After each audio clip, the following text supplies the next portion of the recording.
എല്ലാ പ്രിയ വിദ്യാർത്ഥികൾക്കും പുതിയൊരു വീഡിയോയിലേക്ക് സ്വാഗതം. സംസ്ഥാനത്ത് കനത്ത മഴ തുടരുന്നതിന് കൂടുതൽ ജില്ലകൾക്ക് അവധിയാണെന്ന് പ്രഖ്യാപിച്ചിട്ടുണ്ട്. ഏറ്റവും സുപ്രധാന ഏറിയ വാർത്തയാണിത്. അറിയിക്കാൻ വേണ്ടിയാണ് ഈ ഒരു വീഡിയോ ഞാനിപ്പോൾ എത്തിയിട്ടുള്ളത്.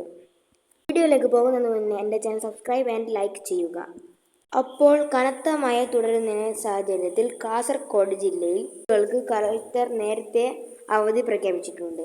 ഇപ്പോൾ കണ്ണൂർ, വയനാട് ജില്ലയിലെ വിദ്യാഭ്യാസ സ്ഥാപനങ്ങൾക്കാണ് അവധി പ്രഖ്യാപിച്ചിട്ടുള്ളത്. ഇനി സംസ്ഥാനത്ത് കനത്ത മഴ തുടരുകയാണ്. ഇനി ഓറഞ്ച് അലർട്ട്, റെഡ് അലർട്ട് നിലവിലുണ്ട്. ഈ ഒരു സാഹചര്യത്തിൽ കൂടുതൽ ജില്ലകളിൽ അവധി പ്രഖ്യാപിക്കാൻ സാഹചര്യം ഉണ്ട്. പ്രത്യേകിച്ച് വടക്കൻ ജില്ലകളിലെല്ലാം റെഡ് അലർട്ടുകളാണ് നിലവിലുള്ളത്. അതുകൊണ്ട് കൂടുതൽ ജില്ലകളിൽ ഉടൻ തന്നെ അവധി പ്രഖ്യാപിച്ചേക്കും. ഇത്തരത്തിലുള്ള വീഡിയോകൾക്കായി ചാനൽ സബ്സ്ക്രൈബ് ചെയ്യുക. ഉപകാരപ്രദമായാൽ എൻ്റെ ചാനൽ നിങ്ങളുടെ ഫ്രണ്ട്സിനൊക്കെ